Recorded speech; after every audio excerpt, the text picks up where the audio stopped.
परळी वैजनाथ येथे काल 10 ऑक्टोबर रोजी या ठिकाणी सिद्धेश्वर नगर या ठिकाणी आध्यात्मिक संस्थेवर या ठिकाणी हल्ला करण्यात आला। या ठिकाणी आज आपल्यासोबत चर्चा करण्यासाठी संस्थेचे जे अध्यक्ष आहेत हरिभक्तपरायण अर्जुन महाराज शिंदे आपल्यासोबत आहेत। काय सांगायचे, काल या ठिकाणी जो हल्ला झाला आहे खरोखरच एक निंदनीय हल्ला आहे आणि अमानुष हल्ला आहे। तो काल झालेला हल्ला हा म्हणजे फार मोठं ते त्यांच्याकडे हत्यारं वगैरे होते। छोट्या मुलांच्या भविष्यावरती, वारकरी संप्रदायाच्या भविष्यावरती झालेला हा हल्ला आहे।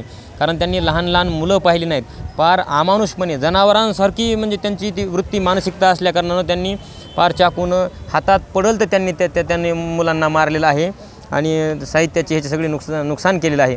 तर हा हल्ला संपूर्ण वारकरी संप्रदायासाठी अतिशय निंदनीय आहे आणि परळीसाठी सुद्धा ही लाजिरवाणी गोष्ट आहे। कारण असं 12 ज्योतिर्लिंगापैकी एक ज्योतिर्लिंग असणारं आपलं प्रभू वैद्यनाथाचं हे स्थान, वारकरी संप्रदाय म्हणजे शांतता आणि समानता शिकवणारा हा संप्रदाय आणि जे भविष्यातील उद्या कीर्तनकार आहेत, साधू संत वारकरी आहेत, हे जे देशाची सेवा करणारे आहे, हे जे विद्यार्थी आहेत, ते बालगोपाल आहेत, यांच्यावरती हा हल्ला करणं हे अतिशय निंदनीय आहे।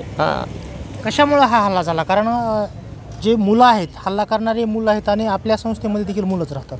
काय कारण आहे, कशामुळे हा हल्ला झाला? हल्ला करणारं मुलं नाहीत, हल्ला करणारे जे व्यक्ती आहेत ते जवळपास 30, 32, 35 अशा वयाचे आहेत। त्यांना मुलं कोण्या अर्थानं म्हणता येईल? हे ते मुलं म्हणायला लागले तर हे पण मुलं नाही ना। 30, 32, 34चे जर मुलं म्हणायला कसं जमता येईल? आणि हे 3री, 4थी, 5वी, 6वीचे ही मुलं आहेत, गुरुकुलचे मुलं, गुरुकुलचे जे विद्यार्थी आहेत ते 3री, 4थी, 5वीचे आहेत।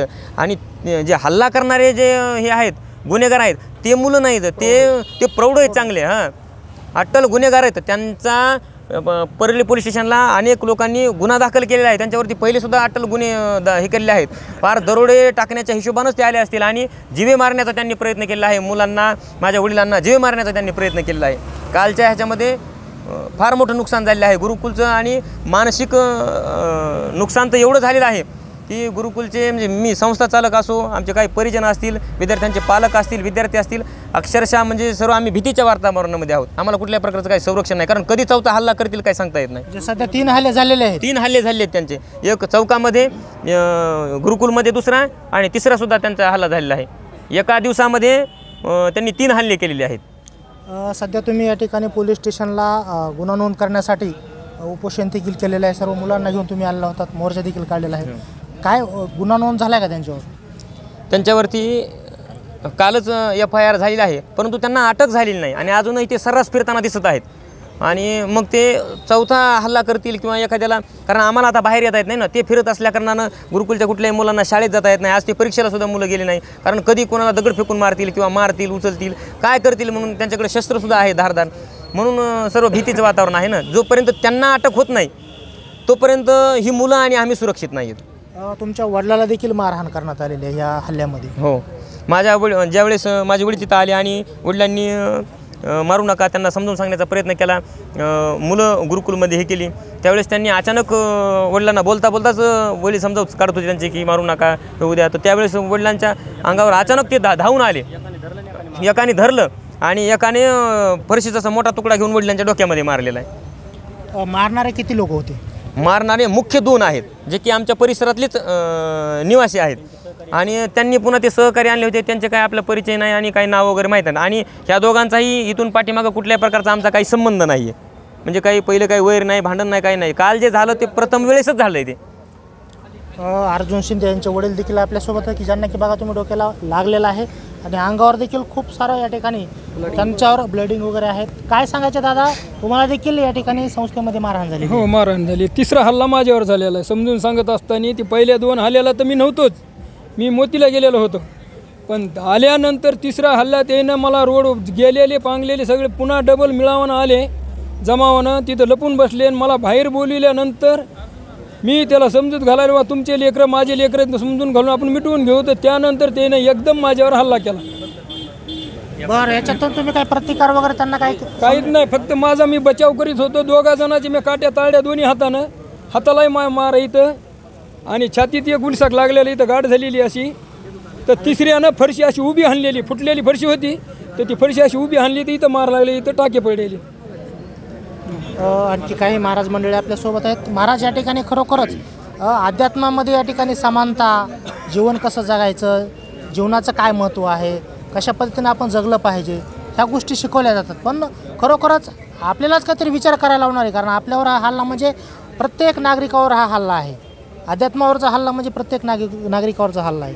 सर, संपूर्ण महाराष्ट्राची परिस्थिती आपण सध्या पाहतोय. सगळ्या महाराष्ट्रामध्ये अतिशय गलिच्छ वातावरण झालेलं आहे. त्यामध्ये या वातावरणाला निवळण्याचं सामर्थ्य फक्त एकाच संप्रदायात आहे, ते म्हणजे वारकरी संप्रदायात. आणि ते काम निष्ठेने अर्जुन शिंदे शास्त्री करतात, त्यांची फॅमिली करते. अतिशय पुअर कुटुंबातून आलेली ही सगळी मंडळी आहे. पण समाजाचं आपण काहीतरी देणं लागतो. समाजामध्ये दुष्प्रवृत्ती नष्ट करण्याकरता ही मंडळी झटतायत, प्रयत्न करतात. आणि आज या नवनिर्मिती जिथून होणार आहे, जिथं चांगली मुलं तयार होणार आहेत, जिथं माणूस घडणार आहे, त्या माणुसकीच्या केंद्रावरच जर हल्ला होत असेल आणि तो परळीसारख्या ठिकाणी होत असेल तर निश्चितच विचार करण्यासारखी गोष्ट आहे. आणि याचा करावा तेवढा निषेध म्हणजे कमीच आहे. माझी प्रशासनाला आणि शासनाला विनंती आहे, वारकरी संप्रदायाला आणि वारकरी संप्रदायाची कीर्ती वाढवण्याला, धर्म वाढवणाऱ्या लोकांकरता संरक्षणाचा कायदा निर्माण करणं अतिशय महत्त्वाची गोष्ट आहे. आणि ही गोष्ट मी आज वैद्यनाथाच्या भूमीतून सांगतो आहे. इथल्या स्थानिक आमदारांना आणि मंत्र्यांनासुद्धा माझी विनंती आहे, याच्याकरता आपण ठोस पावलं उचलावीत आणि धर्माचं जागरण करणाऱ्या आणि धर्म संरक्षण करणाऱ्याच्या बाबतीत अतिशय चांगला कायदा, संरक्षणाचा कायदा निर्माण करण्यासाठी आपण पुढे यावं ही विनंती. गुन्हेगाराला जर अटक नाही झाली तर पुढील दिशा आपली काय असणार आहे? गुन्हेगारांना जर अटक नाही झाली तर सोमवारी वारकरी संप्रदायाच्या वतीनं या ठिकाणी विराट मोर्चाचं स्वरूपाचं आयोजन करण्यात येईल. या ठिकाणी कडकडीत परळी शहर बंद करण्यात येईल सर्व व्यापाऱ्यांच्या वतीनं. आणि या ठिकाणी पोलीस स्टेशनच्या समोर आम्ही अन्न पाण्याचा त्याग करून या ठिकाणी उपोषणाला बसणार आहेत. आमरण उपोषण या ठिकाणी सोमवारी सुरू होईल. कारण विद्यार्थ्यांना हा न्याय भेटलाच पाहिजे. हा बालगोपालांवरती झालेला हा हल्ला आहे. त्याला जोपर्यंत न्याय भेटत नाही तोपर्यंत आम्ही पुन्हा पाण्याचा आम्ही त्याग करणार. आणि ते उपोषण पुन्हा आम्ही कसल्याही पद्धतीनं थांबवणार नाहीत. एक तर मग प्राण जाईल, नाही तर त्या मुलांना न्याय भेटेल. या दोन्हीपैकी एकच गोष्ट होईल पुन्हा सोमवारी. बघा, या ठिकाणी पोलीस प्रशासन त्यांची पुढील भूमिका काय घेईल याकडं या ठिकाणी प्रत्येकाचं लक्ष लागलेलं आहे. कॅमेरामन नितीनसह मी श्रीमंत Khandekar, news Maharashtra one channel.